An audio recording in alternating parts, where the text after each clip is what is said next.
And it's good. I'm happy with that, right? If I had come out now as Rishi Rich Project or as Juggy D right now, and I was at the top of my game, I could probably be charging 70, 80, maybe even 100, maybe more than 100. Wow. But for being in the industry for 20 plus years and making like 15 to 20,000 a show in India, that's very, very good money. We might not always close at that, but that's what we go out at. Yeah. And that's good money, you know.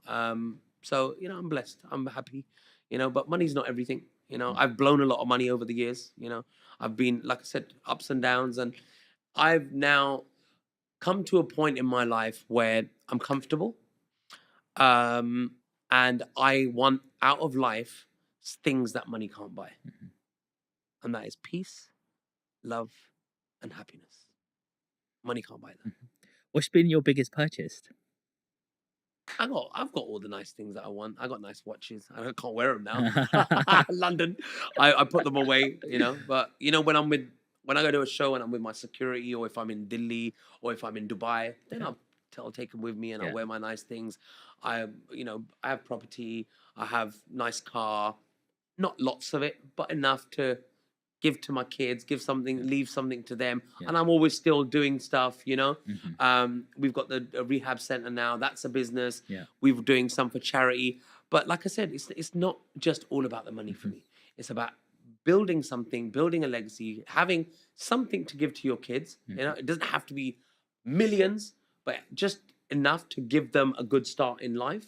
And I'm still working on that. You know, you never stop working, right? You consistently are going to keep building.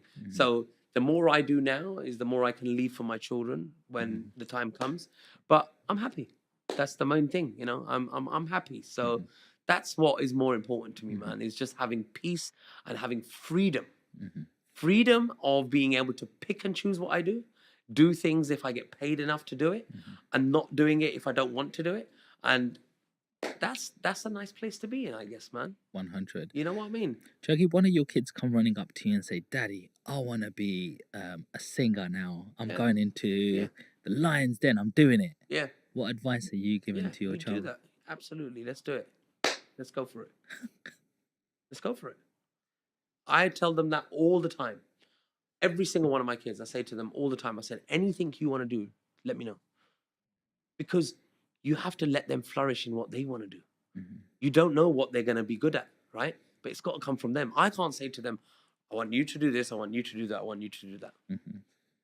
That's a very, you know, you can start with kids. You know, we've seen certain documentaries like the Williams sisters, their father from a very young age. Great documentary, but he was on it. No, you are not doing nothing else.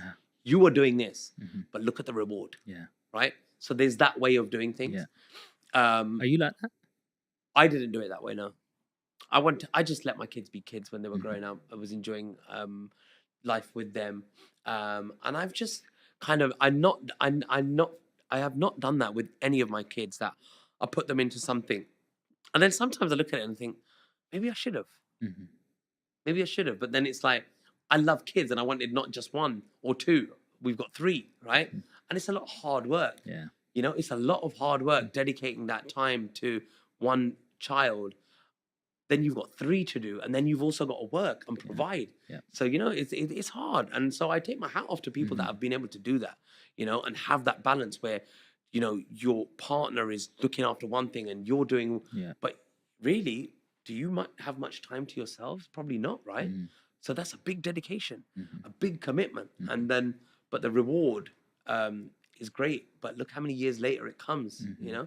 But I didn't do it that way. I've done it my way. And, you know, my kids are happy. And I say to them, look, you know, whatever you want to do, you let me know. And we'll push you. We'll push you to do it, you know? And if you're good at it and you want to carry it on, then we'll support you.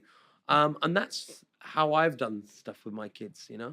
So yeah, they're happy. They're doing what they want to do, the way they want to do it, and they're still young. They're 12, 10, and 5. You know, so you don't know where they're gonna go. And we used to have those conversations. What do you want to have? My son said, "What do you want to be when you grow up?" I said, "Daddy, I want to be a footballer." And he says, "I'm gonna be a footballer. I'm gonna be a singer." And you know, I say yes. all right, let's do it. You know, so he goes football. He's in a club, and Brilliant. so yeah, man. How does Bollywood cross over to what you do in Bangra? You know, because you've done a few things for Bollywood, like as Yeah. you said, like Hum Tum. Like, it does Bangra you lose its authenticity crossing over to Bollywood and Hindi and that sort of genre. Um, you know what it is? Again, when you get asked to do something for Bollywood, you've got to have a certain sound that they've come to you for a certain sound, right? So, um, you just got to be real and keep it real to, like, we were very, our management were very straight up from the get-go that, listen, they're not doing nothing cheesy. We're keeping it very cool. We're going to do it our way, and this is how it's going to be done. So we were quite fortunate that we had a lot of control over it, whereas sometimes, they pick up a song and they change it and they ruin it, Mm. and the song gets ruined. Like, what was it, just recently I heard one of Diljit's songs has just come back in a film, and I don't like it, to be honest. But I love his original version. Yeah. And the version that they put in the film is not. Hmm. They didn't do justice to it. Didn't Um, somebody use your song like in Disney or something? a few people have. Diljit used one of my songs. Okay. He used the hook line off Najina. Okay. Yeah, they used the hook line off Najina. Yeah. Did you have to pull him up? We did. I did have to put a call in, yeah, just to find out who. Because, see, look, I don't have an issue with anybody using my song, but this has to be done in the right way. Yeah. And you have to get things cleared, and you have to get them licensed, and you have to pay the right people, and and that's the part of the business side of things. So I had to call him and just find out what had been done, and then did get corrected. So my credit was given to me because they weren't. Some people weren't aware that it was done by us first, and Mhm. somebody else claimed that they owned the rights and what have you. But Mhm. that all got sorted. So, but a nice gesture still. Is it a You look at compliment? it and, like, it's a compliment. They've used my song. They've used it because it was good, right? Mhm. So yeah, and then there was another one. Nejina was also done in Swahili, Wow. and that was when it first came out. They did a Swahili version of it, Wow. and them days it was like, yeah, it was just called for, and we just let it go. Yeah. No one even said anything, and it was on YouTube, and yeah, that was also done. And then Sonia was used in a film. They used did some kind of, and my management dealt with that. I don't even actually know what happened with that one, but I think they sorted that out. But yeah, a few of them have been used like that. But yeah, again, back in the day, when you look at it, you like, yeah, well, that's a compliment, man.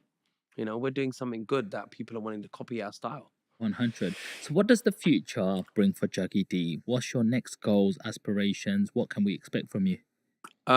So I've got loads of new music coming out. I've got my own YouTube channel, Juggy D TV. So I've put everything, I own all my music now. So everything that comes out is all mine. My production, my money that I'm putting into it. No labels involved. And then I've got the rehab center, my sobriety journey. I'm working on a podcast as well. So yeah, so just lots of stuff, and then my kids. So just making sure that they're happy. You know what I mean? So Come on. that's the Well, vibe, man. there's still so much to go into, but we don't have enough time. At No some worries, man. stage, we might have a part two, some stage, talk about Absolutely, no where problem, you're man. at. Is there one final message that you'd like to give to the audience at home? Yeah, I guess. Do you know what I would say to people that are watching is, don't worry about what people think about you ever in life. Worry about what you're doing. Make sure you do it to the best of your ability, and just focus on the things that are within your control. Don't worry about things that you can't control. That's it. Juggy, what's the best place for people to follow you on? So I'm on Instagram, the real Juggy D on Instagram. I'm the real Juggy D on Snapchat. I don't really use that much, but yeah, Instagram is the main one. But also my website. Check out my website for the rehab center, which is Hope Rehabs, because I know a lot of people are going through things in silence. So if I can be of help, or if I can point you in the right direction, or I can make some suggestions to you, like was suggested to me, to help you out, then do get in touch. Hit me up on my DMs, man. And there you go, guys. I hope you really enjoyed that episode. We went deep into the mind of somebody who's been a, music artist for the last 2 decades and telling us how he done it, the things we saw on TV, the stories behind it. So if that inspired you, don't forget to share this with somebody else who might need to hear it. And before you leave, make sure you smash that subscribe button.